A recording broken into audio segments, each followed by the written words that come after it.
Assalamualaikum warahmatullahi wabarakatuh. Saya dengan Elis Julaiha, mahasiswi Magister Ilmu Pemerintahan dari Universitas Langlang Buana. Izinkan saya di sini untuk mencoba menganalisis perihal 1. Menjadi pemimpin yang amanah, dan 2. Menggugat kurikulum lewat DPR berdasarkan manajemen isu, manajemen konflik, dan juga bagaimana alternatif dan cara strateginya. Sebagai tugas yang diberikan dari dosen pengampu kami, yaitu Profesor Dr. Haji M. Mulyasa Doktorandes MPD, dari mata kuliah Isu dan Masalah Kebijakan Publik Kontemporer. Pemimpin yang amanah adalah pemimpin yang dapat bersikap jujur, adil, dan selaras antara kata yang diucapkan dengan tindakan yang dilakukan. Pemimpin yang amanah adalah pemimpin yang mampu mengutamakan kepentingan tim atau organisasi dibandingkan dengan kepentingan pribadinya. Pemimpin yang amanah akan menghadirkan langkah dan kebijakan yang selalu berpihak pada nurani, nilai-nilai spiritual, sehingga tindakannya akan selaras dengan kebaikan secara luas. Dilihat dari manajemen isu, dewasa ini kita bisa melihat banyak para pemimpin-pemimpin yang tidak bisa menjalankan kepemimpinannya dengan baik dan tidak bisa menjalankan kepemimpinannya dengan amanah. Apa yang terjadi apabila seorang pemimpin sudah tidak mampu lagi menjalankan kepemimpinannya dengan baik dan tidak bisa menjalankan kepemimpinannya dengan amanah? Sudah dapat dipastikan akan terjadi beberapa masalah, beberapa konflik, diantaranya krisis kepercayaan atau tidak lagi percayanya dari yang dipimpinnya kepada pimpinannya. Lalu bagaimana alternatif dan strateginya agar seorang pemimpin bisa menjadi seorang pemimpin yang amanah? Seorang pemimpin harus mengerti dan harus memahami bagaimana tupoksi dia sebagai seorang pemimpin.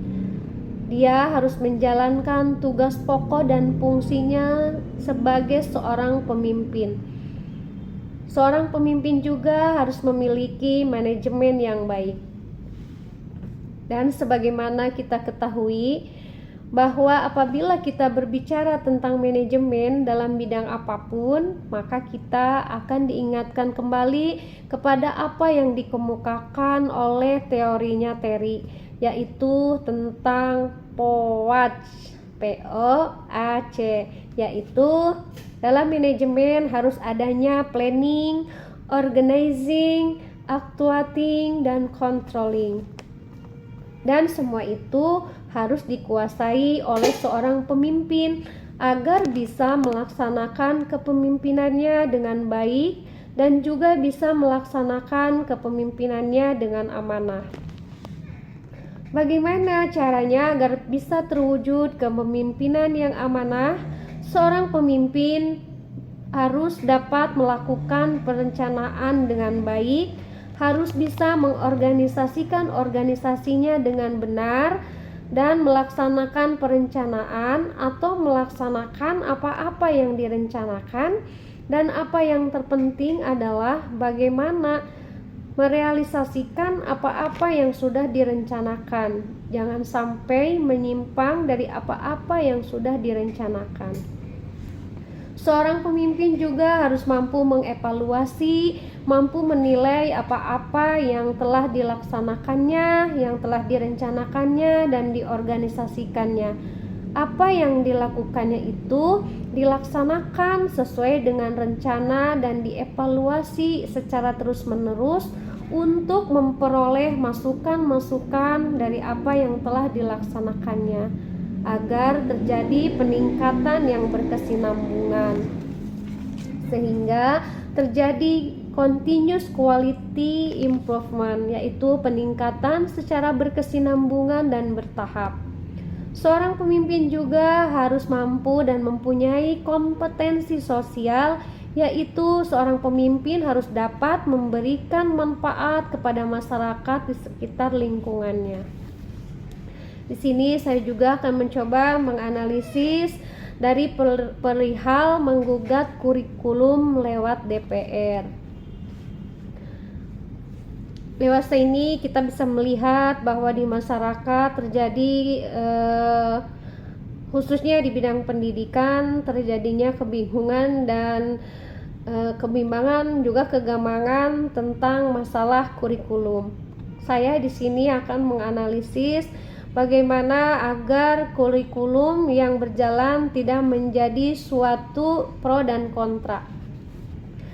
Pandangan terhadap kebijakan kurikulum dalam rangka pemulihan pembelajaran dan rencana penerapan kurikulum merdeka, bahwa kurikulum harus selalu berubah disesuaikan dengan kebutuhan dan juga keadaan. Setiap kurikulum harus melibatkan berbagai ahli dalam berbagai bidang. Minimal ada ahli kurikulum, ada ahli teknologi pendidikan, ada ahli bahasa, ada ahli digital, dan ada juga berbagai ahli lainnya agar kurikulum itu merupakan produk yang profesional.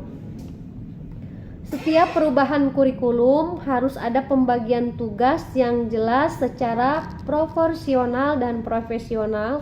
Artinya, jangan sampai satu orang mengerjakan berbagai hal sehingga tidak menunjukkan hasil yang bisa dipertanggungjawabkan.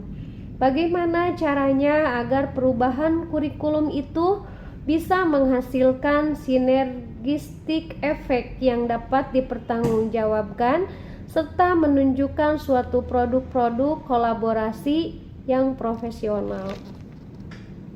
Pandangan terhadap kebijakan pengembangan atau perubahan kurikulum dari kurikulum 2013 ke kurikulum merdeka ke kurikulum prototipe yang nantinya akan berubah ke kurikulum merdeka. Pengembangan kurikulum harus berbasis program yang berkesinambungan, continuous improvement, juga program bukan hanya berbasis proyek. Perubahan kurikulum di era pandemi ini merupakan hal yang kurang seksi dan kurang baik. Bukan kurikulum yang harus diotak-atik, tetapi pembelajarannya yang harus dipercantik. Perubahan kurikulum perlu ditunjang oleh data berdasarkan hasil pengkajian yang utuh dan menyeluruh, tidak asal berdasarkan atas dasar tertentu, apalagi yang berdasarkan uji coba di 2.500 sekolah penggerak dan 900 SMK. Itu tidak dijadikan dasar karena Indonesia memiliki beragam suku, memiliki jumlah penduduk yang cukup banyak, jadi harus mewakili, harus proporsional, dan harus presentatif ketika kita menggunakan dana tertentu.